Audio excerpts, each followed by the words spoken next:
Fitnah Al-Kahfi dan Fitnah Kehidupan bagian keempat. Assalamualaikum warahmatullahi wabarakatuh. Bismillahirrahmanirrahim. Konten ini disarikan dari tulisan Dr. Imam Samsi Ali di New York City, Amerika Serikat. Beliau adalah salah satu ilmuwan muslim dari Indonesia yang menetap di Amerika dan mendirikan pesantren pertama di Amerika. Sebelum kita lanjutkan, jangan lupa subscribe channel kita ini dulu ya. Terima kasih, semoga bermanfaat bagi kita semua.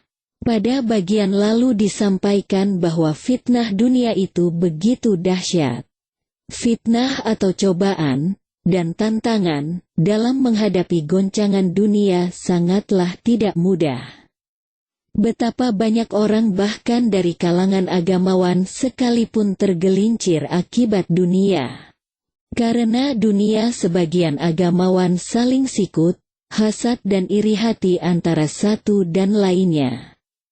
Tidak jarang juga aktivitas keilmuan bahkan ritual jadi ajang mengail udang di balik semak-semak. Bahkan boleh jadi agamawan itu menjual agama untuk kepentingan dunianya. Apalagi di bidang politik atau kekuasaan kerap jadi ajang memperkaya diri, keluarga dan kelompok. Kerakusan dunia menjadikan kekuasaan tidak lagi bertujuan melayani. Tadi ditujukan untuk mendapatkan pelayanan. Demi untuk memenuhi syahwat hawa nafsu dunia itu, betapa ada politisi menjadikan segalanya jadi halal. Intinya fitnah dunia itu dahsyat dan berat. Tidak sedikit yang berguguran dalam perjalanan menuju hidupnya akibat tarikan atau godaan dunia yang tak tertahankan. Bahkan hal yang termulia dari segala aspek hidup, niat kita, kerap melenceng ketika berhadapan dengan keduniaan yang sangat kuat. Fitnah keilmuan. Di surah Al-Kahfi juga disebutkan sebuah kisah yang sangat populer di kalangan umat, yaitu kisah Nabi Musa alaihi salam dan Nabi Khidir alaihi salam. Sebagian ulama memahami Khidir sebagai nabi. Sebagian yang lain memahaminya sebagai seorang ahli hikmah dan bukan nabi. Musa alaihi salam seperti yang kita kenal adalah nabi yang memiliki himmah, strong will atau keinginan keras. Jika menginginkan sesuatu maka dia akan kejar hingga terwujudkan. Bahkan Nabi Musa juga dikenal sebagai nabi yang kuat secara fisik. Para ahli tafsir menceritakan bahwa kisah Musa dan Khidir ini berawal ketika seseorang dari umatnya bertanya kepadanya, "Siapakah orang yang paling pintar di kalangan mereka?" Musa menjawab bahwa dirinya lah yang paling tahu di antara mereka. Sebagai nabi tentu Musa benar. Rupanya Allah ingin mengingatkan Musa bahwa di atas kemampuan orang yang berilmu masih ada yang lebih berilmu, wa fauqa kulli zi ilmin alim. Kisah ini tentunya tidak menyalahkan Musa. Karena sekali lagi, sebagai nabi dan rasul di tengah umatnya pastinya beliau yang paling tahu dari masalah-masalah keagamaan. Saya tidak perlu menuliskan alur cerita itu lagi. Justeru yang perlu digarisbawahi adalah makna atau hikmah dari kisah Musa alaihi salam dan Khidir ini. Salah satu yang terpenting adalah bahwa ilmu itu ternyata bisa menjadi cobaan, fitnah yang dahsyat dalam kehidupan manusia. Ilmu di satu sisi dapat menjadi pintu ragam kebaikan dalam hidup manusia. Islam sendiri dengan jelas dan tegas menekankan urgensi ilmu untuk kesuksesan hidup. Berbagai ayat Al-Quran dan begitu banyak hadis-hadis Rasulullah SAW yang mengharuskan bahkan mewajibkan umat ini untuk berilmu.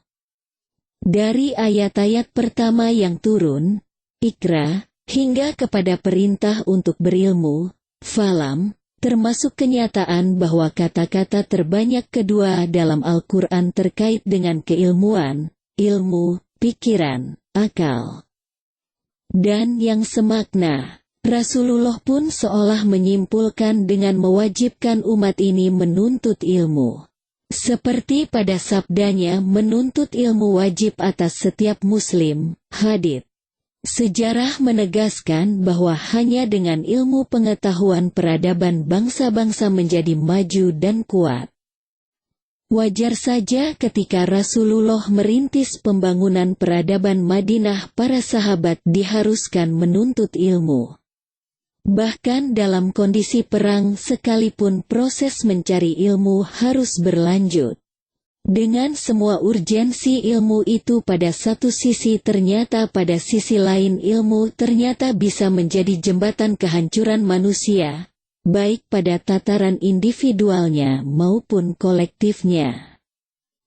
Pada sisi inilah ilmu menjadi fitnah kehidupan yang luar biasa. Jika kenyataan ini kita tarik kepada kehidupan manusia masa kini akan sangat relevan dan mengena. Kita hidup dalam dunia yang dirajai atau dikomandoi oleh ilmu pengetahuan. Seolah dengan segalanya ditentukan hanya dengan ilmu pengetahuan. Yang tanpa disadari pula ilmu menjadi Tuhan kehidupan. Ilmu tidak lagi sebagai sarana, means, tapi berubah menjadi tujuan. Bahkan ilmu menjadi ukuran-ukuran segala hal. Sekaligus menjadi standar nilai kehidupan dalam mengukur baik buruknya sesuatu. Disinilah ilmu berubah menjadi fitnah, cobaan yang dahsyat. Keangkuhan manusia dengan keilmuan menjadi memuncak ketika sumber ilmu, sang Khalik, terlupakan bahkan diingkari. Realita inilah yang sedang melanda dunia barat.